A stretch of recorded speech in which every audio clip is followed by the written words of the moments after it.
Hay una pregunta que los vídeos anteriores de esta serie han dejado en el aire sin responderla directamente. Hemos hablado de cacao que valía más que el oro. Hemos hablado de la hacienda más grande del continente. Hemos hablado de las minas que producían un cuarto de toda la plata del mundo. Pero en ningún momento hemos nombrado a los que se quedaron con todo ese dinero. El cacao no se administraba solo. Las haciendas no se construían solas. Las minas no se explotaban solas. Detrás de cada una de esas fortunas había familias.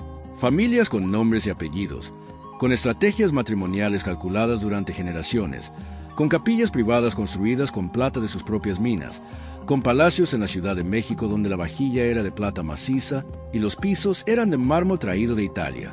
¿Quiénes eran esas familias? ¿Cómo acumularon tanto en tan poco tiempo? ¿Qué hicieron con el dinero? Y, lo más fascinante de todo, ¿qué queda de ellas hoy?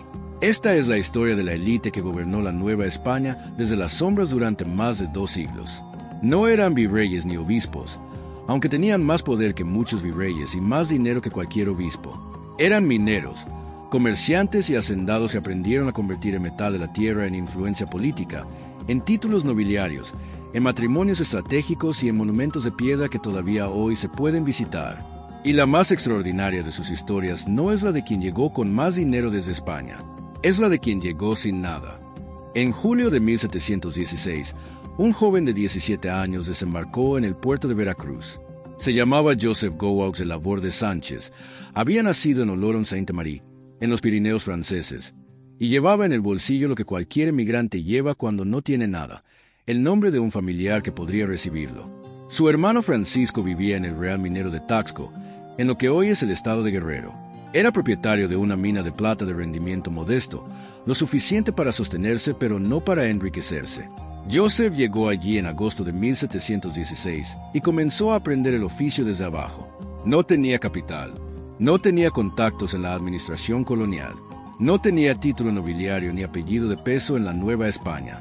Lo que tenía era una capacidad que los historiadores que lo estudiaron después describen de manera consistente como extraordinaria: la intuición para identificar dónde había mineral cuando todos los demás creían que ya no había nada.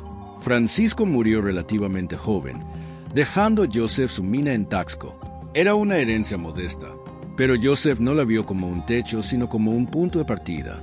Durante los años siguientes exploró el subsuelo de Taxco con una metodicidad que sus contemporáneos encontraban obsesiva.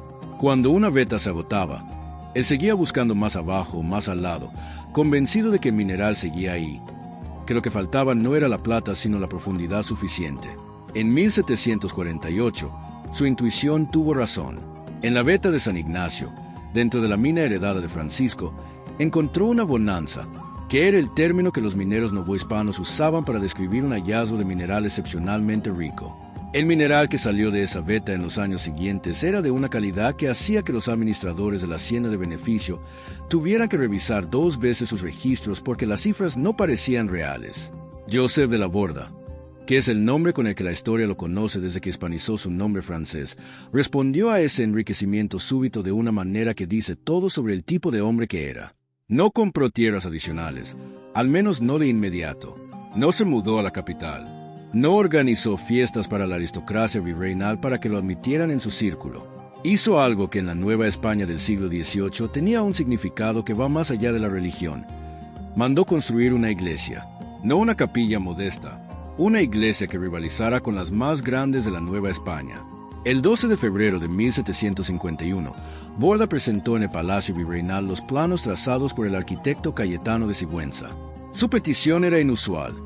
Quería construir el nuevo templo de Taxco sin intervención de ninguna autoridad religiosa o civil. Era un hombre que había aprendido a no depender de intermediarios. La licencia le fue concedida. Las obras comenzaron ese mismo año. Lo que se construyó en la siguiente década en el Cerro de Taxco fue uno de los prodigios del barroco americano.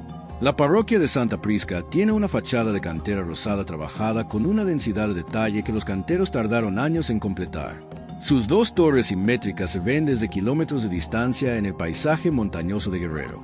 El interior alberece retablos cubiertos de hoja de oro, telas del mejor pintor de la época, Miguel Cabrera, y una sacristía que los expertos en arte colonial consideran entre las más ricas del virreinato. Las obras duraron hasta 1758. El costo total nunca fue calculado con precisión porque Borda seguía ordenando mejoras antes de que se terminaran las anteriores. Se decía de él en Taxco, y la frase se propagó por toda la Nueva España: Dios da a Borda, Borda da a Dios.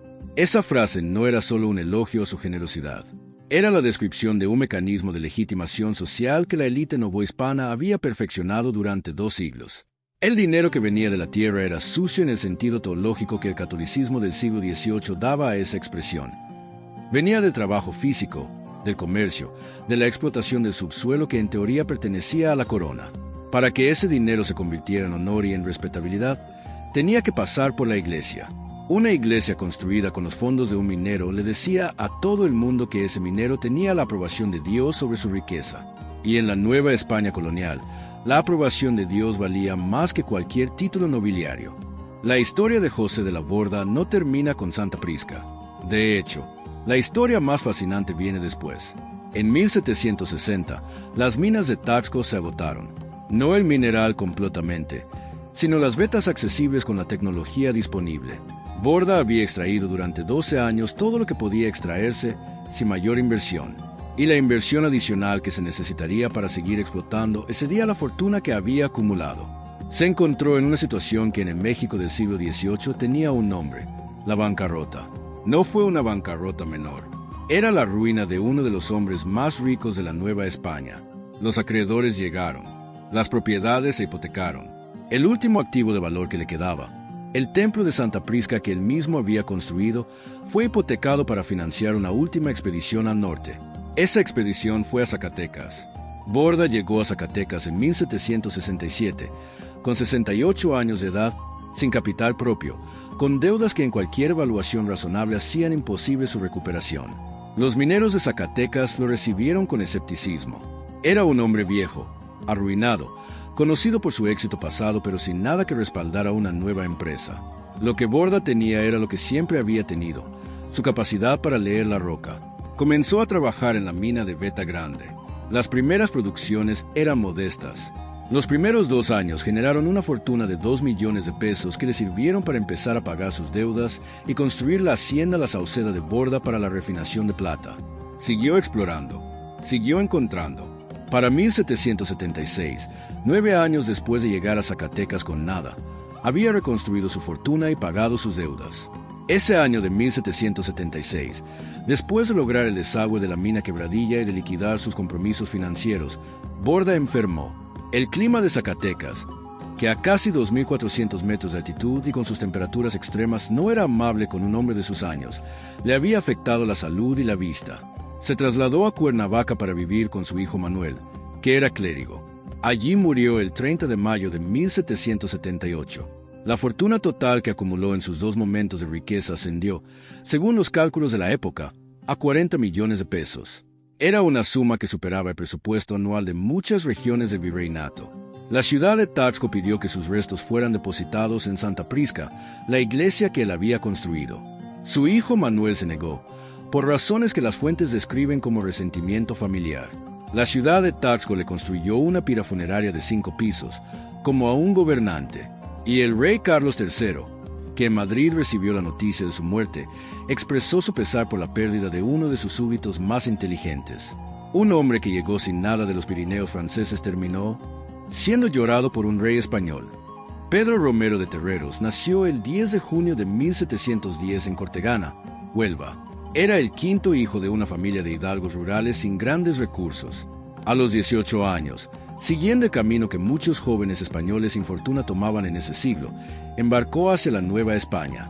Lo esperaba en Santiago de Querétaro su tío Juan Vázquez de Terreros, comerciante establecido que podría darle trabajo y orientación. Lo que encontró cuando llegó fue una empresa familiar en problemas. El tío estaba enfermo y sus negocios, que incluían propiedades y derechos sobre algunas minas en la región, atravesaban una crisis. Pedro asumió la administración. Aprendió rápido. Para cuando el tío murió en 1735, Pedro ya era alcalde, alférez real y alguacil mayor de la ciudad de Querétaro, cargos que en el sistema colonial novohispano equivalían a ser el hombre de mayor autoridad local. Y esos cargos le dieron acceso a información que cambiaría su vida para siempre. En el poblado de Real del Monte, en lo que hoy es el estado de Hidalgo, existían vetas de plata oro y otros minerales que nadie había podido explotar de manera sistemática por falta de capital y de organización.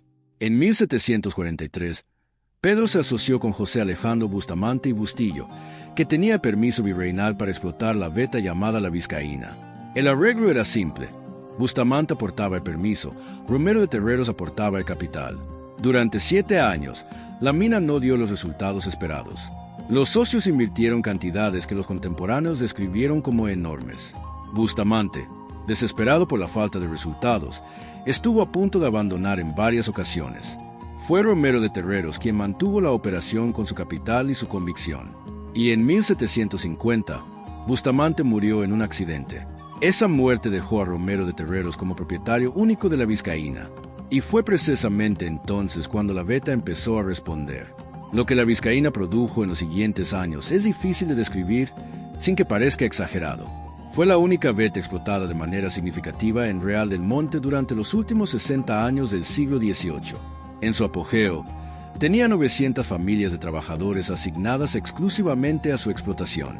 Era, en la práctica, un estado dentro del estado, con su propia economía, su propia jerarquía social y su propia lógica de poder. Romero de Terreros se convirtió en lo que los contemporáneos describían sin mucha vacilación como el hombre más rico de América, tal vez del mundo en ese momento. Lo que hizo con esa fortuna es lo que lo distingue de la mayoría de los grandes ricos de cualquier época. En 1775, el 25 de febrero, fundó el Sacro y Real Monte de Piedad de Ánimas. Era una institución que prestaba dinero a los pobres con garantía de prendas, cobrando un interés mínimo o ninguno, para evitar que cayeran en manos de los prestamistas informales que en la Nueva España colonial cobraban tasas usurarias. La institución sobrevivió la independencia, sobrevivió la reforma, sobrevivió la revolución.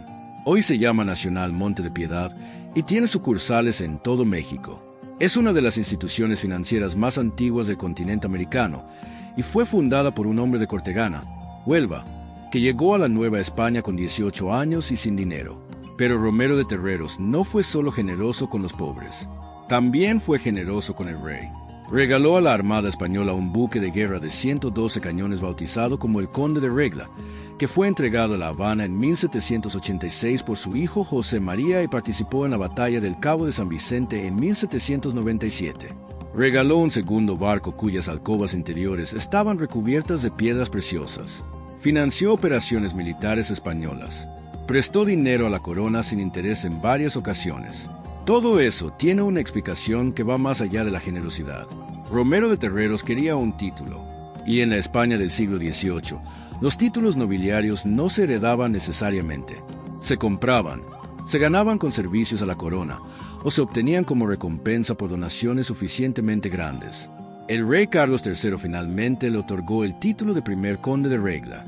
Era el reconocimiento que convertía al hijo de una familia de hidalgos rurales de Huelva en aristócrata de pleno derecho. Romero de Terreros se casó con la hija de los condes de Miravalle, y los condes de Miravalle eran, nada más y nada menos, descendientes del emperador Moctezuma II.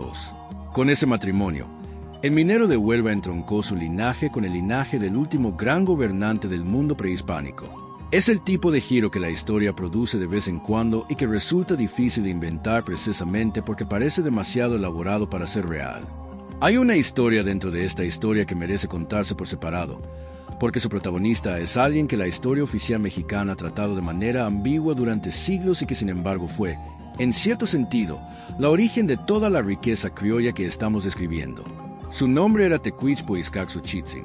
Era la hija predilecta de Moctezuma II, el tlatoani que gobernaba Tenochtitlán cuando llegó Hernán Cortés. Cuando la ciudad cayó en agosto de 1521, Tecuichpo tenía probablemente unos 14 o 15 años. Los españoles la bautizaron con el nombre de Isabel Moctezuma, y en los años siguientes, se convirtió en el centro de una de las historias más complejas y menos conocidas de la historia colonial mexicana. Hernán Cortés, que era un hombre con un sentido muy preciso de las utilidades políticas, reconoció el valor de mantener vinculado al linaje del conquistado con el proyecto colonial. Isabel Moctezuma se convirtió en su protegida. En 1526, Cortés le otorgó la encomienda de Tlacopan, que era la antigua Tacuba, como reconocimiento de su origen imperial. La encomienda de Tlacopan era la más extensa del Valle de México. Era, En términos prácticos, el derecho a recibir los tributos de miles de indígenas en uno de los territorios más productivos del virreinato. Isabel fue casada 5 veces. La primera con Alonso de Grado, conquistador. La segunda con Pedro Gallego de Andrade. La tercera con Juan Cano de Saavedra, español de Cáceres, con quien tuvo varios hijos que llevarían el apellido Cano Moctezuma. En algún momento entre sus matrimonios, también tuvo una hija con el propio Hernán Cortés, aunque ese episodio de la historia fue tratado con una discreción que los documentos coloniales no siempre mantienen. Lo que Isabel Moctezuma construyó, o más bien lo que construyó a través de ella la dinastía colonial que la rodeó, fue una cadena de privilegios que duró siglos. Sus descendientes heredaron no solo la encomienda, sino también el reconocimiento de la corona española de que su sangre tenía un valor especial. Carlos V había reconocido en los descendientes de Tlatoani lo que los documentos coloniales llamaban una nobleza natural, que era diferente de la nobleza otorgada por título, pero igualmente real en sus efectos prácticos. En 1627, el rey Felipe IV creó el título de conde de Moctezuma de Tultengo para Pedro Tesifón de Moctezuma, bisnieto del Tlatoani. Era el reconocimiento formal de que el linaje imperial azteca tenía un lugar dentro de la aristocracia española. El título sería ampliado más tarde a ducado. Hoy, el titular del ducado de Moctezuma de Tultengo es don José Juan Marcilla de Teruel Moctezuma y Valcárcel, que vive en España. Pero la rama que nos interesa más directamente es la que se quedó en México. En 1690, Carlos II creó el título de conde de Miravalle para Alonso Dávalos y Bracamontes, descendiente de Isabel Moctezuma. El condado tenía como territorio las tierras de la actual Compostela, en Nayarit, y en la Ciudad de México, los condes de Miravalle tenían su palacio en la calle de Isabel la Católica, frente a Casino Español. Ese palacio existe todavía. Hoy se llama Hotel Downtown. Fue la hija de esos condes de Miravalle, heredera directa del linaje de Moctezuma II y de Isabel Moctezuma, la que se casó con Pedro Romero de Terreros, el minero de Huelva que se convirtió en el hombre más rico de América. El círculo que une al último gran emperador azteca con el mayor magnate minero europeo del siglo XVIII es completo. Y lo que lo une no es la guerra ni la política, sino el matrimonio, el instrumento más antiguo de la diplomacia aristocrática. Para entender cómo estas familias construyeron y mantuvieron su poder durante generaciones, hay que entender el sistema que lo hacía posible. No era suficiente ser rico. En la Nueva España colonial, la riqueza sola no garantizaba el estatus. Lo que garantizaba el estatus era la combinación de riqueza, linaje, cargos, matrimonios y exhibición pública de todo lo anterior en las formas que la sociedad colonial reconocía. El título nobiliario era el primer escalón. Y a diferencia de lo que podría suponerse, los títulos nobiliarios en la Nueva España del siglo XVIII no eran hereditarios de manera automática. Se compraban. La corona española, permanentemente necesitada de recursos para financiar sus guerras europeas, estableció un sistema en el que los títulos de conde, marqués o barón podían adquirirse mediante el pago de sumas que variaban según el título, pero que en todos los casos eran enormes. El conde de Regla pagó por su título. El conde de Valenciana pagó por el suyo. El marqués del Jaral de Berrio pagó por el suyo. Lo que se compraba con esa suma no era solo un prefijo aristocrático antes del nombre. Era acceso. Acceso a las reuniones donde se tomaban las decisiones sobre contratos de abastecimiento, sobre concesiones de minas, sobre nombramientos de funcionarios que regularían sus propias empresas. El sistema de la Nueva España colonial era, en términos modernos, una economía de contactos donde la posición social determinaba directamente el acceso económico. El matrimonio era el segundo instrumento. Las familias mineras y hacendadas de la Nueva España practicaban la endogamia de élite con una consistencia que los genealogistas que han estudiado el periodo describen como casi matemática. Los hijos de mineros ricos se casaban con las hijas de hacendados ricos. Los nietos de esos matrimonios se casaban con los nietos de otras familias igualmente ricas. En 2 o 3 generaciones, las grandes fortunas del norte minero, del Bajío agrícola y de la Ciudad de México comercial estaban unidas por vínculos de sangre que hacían muy difícil distinguir dónde terminaba una familia y dónde comenzaba otra. La iglesia era el tercer instrumento, no solo como legitimadora teológica de la riqueza, aunque lo era, sino como banco. Los conventos y las instituciones religiosas de la Nueva España administraban capitales enormes que prestaban a los hacendados y mineros bajo la figura de los censos, que eran préstamos a largo plazo con bienes raíces como garantía. Una familia que necesitaba capital para ampliar sus operaciones mineras no iba a un banco, porque los bancos modernos no existían en la Nueva España colonial. iba al convento, y el convento le prestaba con un interés que era regulado por la Iglesia y que en general era más favorable que cualquier alternativa disponible. El cuarto instrumento era la arquitectura. Los palacios, las iglesias, las haciendas construidas con lujo innecesario desde el punto de vista funcional, las fuentes de mármol en los patios de las residencias urbanas, los retablos de oro en las capillas privadas. Todo eso era una declaración de poder que no necesitaba palabras. En una sociedad con alta tasa de analfabetismo, la arquitectura era el lenguaje de poder que todos podían leer. Una familia que construía una iglesia más grande que la del vecino no necesitaba explicar por qué era más importante que el vecino. El resultado visible de todo ese dinero, de todos esos matrimonios, de todas esas estrategias de poder, es la ciudad que hoy llamamos el centro histórico de la Ciudad de México. La mayoría de los grandes edificios del centro histórico de la capital fueron construidos, financiados o ampliados con el dinero de las familias que estamos describiendo. El Templo de la Profesa, donde los conspiradores de la independencia conservadora se reunieron en 1820. El Templo de Santo Domingo, donde Isabel Moctezuma está enterrada en una de sus capillas. El Palacio de los Condes de Miravalle, que hoy es el Hotel Downtown. El Palacio de Minería, donde el conocimiento técnico que hacía posible la explotación de las minas se enseñaba a las nuevas generaciones de ingenieros. La Academia de San Carlos, donde Manuel Tolsa esculpió a caballo de Jaral de Berrio para hacer la estatua de Carlos IV. Cada uno de esos edificios tiene una historia de dinero detrás. Y cada historia de dinero lleva, si uno sigue el hilo con suficiente paciencia, a una mina, a una hacienda, a una veta de plata descubierta por un hombre que llegó de Huelva o de los Pirineos o de Vizcaya sin más capital que su ambición y su capacidad de trabajo. José de la Borda construyó en Cuernavaca el jardín que hoy lleva su nombre, el Jardín Borda, que su hijo Manuel convirtió en uno de los jardines botánicos más elaborados de la Nueva España. En el siglo XIX, Maximiliano de Habsburgo lo usaría como residencia de verano. Es probable que cuando Maximiliano caminaba por los jardines que un minero francés había mandado construir un siglo antes, no supiera nada de la historia que lo había hecho posible. La mayoría de quienes disfrutan de las cosas que el dinero construye no saben nada de cómo ese dinero llegó a existir. Pedro Romero de Terreros mandó construir en 1775 la mansión más importante del centro de la Ciudad de México, con un patio interior que los contemporáneos comparaban con la plaza mayor de un pueblo pequeño. El edificio fue terminado después de su muerte por sus herederos. Lamentablemente, como ocurrió con tantos monumentos del periodo colonial, fue fraccionado en diferentes propiedades durante el siglo XIX y hoy es difícil reconocer lo que fue. Pero el Monte de Piedad que fundó sigue funcionando.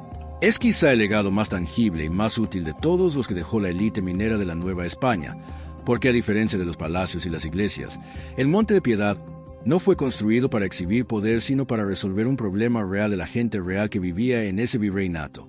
Y ese impulso, que coexistía de manera contradictoria con la acumulación obscena de riqueza que lo hacía posible, dice algo sobre la complejidad moral de esos hombres que no se resuelve con ninguna categoría simple. En 1766, los trabajadores de las minas de Real del Monte llevaron a cabo lo que los historiadores reconocen como una de las primeras huelgas formalmente organizadas de la historia del continente americano. El detonante fue una decisión de Romero de Terreros, el primer conde de Regla, que afectaba directamente al sistema del partido que mencionamos en el video sobre Guanajuato. El conde decidió reducir el partido, la proporción de mineral que los barreteros tenían derecho a quedarse como parte de su pago. Era una reducción que en términos absolutos podía parecer pequeña, pero que en el contexto de un sistema donde el partido era una parte fundamental del ingreso de los trabajadores, era una amenaza directa a su sustento. Los mineros se negaron a bajar a las minas. Pararon el trabajo.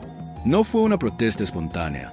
Fue una acción coordinada que incluyó la presentación de un pliego de demandas formal ante las autoridades virreinales, el mantenimiento de la paralización durante semanas y la articulación de un discurso de derechos que los documentos históricos que se conservan reproducen con una precisión que sorprende. Estos hombres no eran analfabetos que actuaban por impulso. Sabían lo que hacían y sabían por qué lo hacían. El virrey tuvo que intervenir. Romero de Terreros, a pesar de ser el hombre más rico de la Nueva España, no podía simplemente ignorar a sus trabajadores porque sin ellos las minas no producían, y sin producción no había fortuna. El conflicto se resolvió eventualmente con concesiones parciales. El partido no fue eliminado. Los trabajadores regresaron a las minas. Pero lo que ocurrió en Real del Monte en 1766 fue más importante que el resultado inmediato de esa negociación particular. Demostró que los trabajadores de las minas novohispanas tenían una conciencia de su propio valor económico que los hacía capaces de organizarse y de negociar. Y esa conciencia, que el sistema de partido había alimentado sin proponérselo, sería uno de los elementos que 44 años después haría que los mineros de Guanajuato fueran parte del ejército insurgente de Hidalgo. El conde de Regla había creado, sin quererlo, el precedente de que los trabajadores podían detener la maquinaria más poderosa de la economía colonial. Era una lección que la historia no olvidaría. La independencia de México en 1821 no destruyó a las familias de la élite colonial de manera inmediata. Lo que hizo fue cambiar las reglas del juego de manera que algunas de esas familias pudieron adaptarse y otras no. Los títulos nobiliarios fueron abolidos en 1829. Eso significó que los condes y marqueses de la Nueva España dejaron de tener ese prefijo oficial antes de su nombre. Pero la fortuna que habían acumulado no desapareció con el título. Lo que desapareció fue el sistema legal que protegía esa fortuna. El mayorazgo, que impedía la división del patrimonio entre herederos, fue también abolida en el siglo XIX, lo que significó que las grandes haciendas y fortunas mineras empezaron a fragmentarse entre herederos cada vez más numerosos. La Revolución Mexicana de 1910 fue el golpe final para lo que quedaba de ese sistema. La reforma agraria distribuyó las haciendas.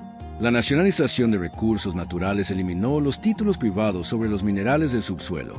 El mundo que las familias de la élite colonial habían construido en 3 siglos fue desmantelado en 3 décadas.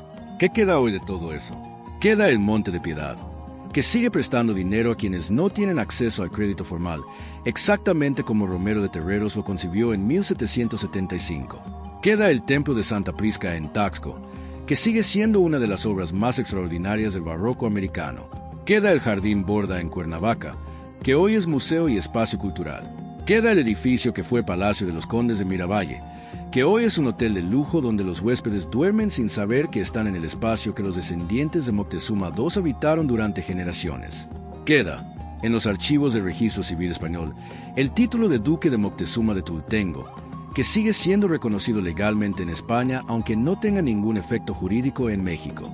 Y queda, en los libros de genealogía que pocos leen, la cadena completa que une al barretero anónimo que descubrió la primera veta de plata en 1548 con el último marqués que firmó el Acta de Independencia en 1821. Lo más interesante de esa cadena no es su longitud, sino lo que revela sobre la naturaleza del poder. Cada uno de los hombres de los que hemos hablado, Borda, Romero de Terreros, el Marqués del Jaral, el Conde de Valenciana, llegó a la Nueva España sin título, sin fortuna familiar, sin conexiones. Construyeron todo desde cero. Lo que los unía no era el origen, sino la capacidad de ver oportunidades donde otros veían dificultades y la voluntad de invertir en ellas hasta que producían. En ese sentido, la historia de la familia más rica de la Nueva España no es la historia de un privilegio heredado. Es la historia de cómo el privilegio se construye, de cómo se instituye y de cómo eventualmente se convierte en el obstáculo que aquellos que no tuvieron acceso a él tienen que derribar para que la historia pueda seguir avanzando. El cacao que valía más que el oro, la hacienda que abastecía las minas que financiaban el imperio. Todo eso existió para beneficiar principalmente a un puñado de familias que supieron combinar el trabajo con la astucia y la astucia con el poder. Y ese puñado de familias dejó, como resultado involuntario de su acumulación, algunos de los edificios más hermosos, algunas de las instituciones más duraderas y algunos de los conflictos más decisivos que forjaron lo que México es hoy. La historia de la riqueza nunca es solo una historia de dinero. Es una historia de lo que la gente hace con el dinero. Y a veces, lo que hace con él dura mucho más que el dinero mismo.